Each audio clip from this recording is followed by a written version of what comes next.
கவலைப்படாதீங்க, தைரியமா இருங்க. உங்களுக்கான பாதுகாப்பு பக்காவா இருக்கும். இப்படி இருக்கும்போது அடுத்ததும் நாங்க தான் அப்படின்னு சிஎம் சார் சொல்லுவாங்க. அதெல்லாம் நடக்கவே நடக்காது.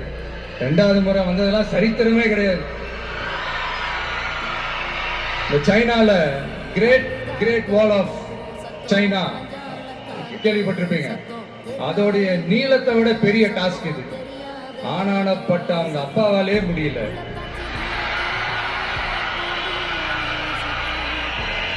நான் முன்னாடியே சொன்ன மாதிரி உரிய இடத்துக்கு போய் சம்பந்தப்பட்டவங்களோட பேசி அதுக்கான சொல்யூஷன் என்னன்னு தெரிஞ்சுக்கிட்டு அதை எக்ஸிக்யூட் பண்றதுதான் ஒரு தெளிவான அரசியல். சும்மா ஆறுதல் சொல்றதெல்லாம் தெளிவான அரசியல்லாம் கிடையாது.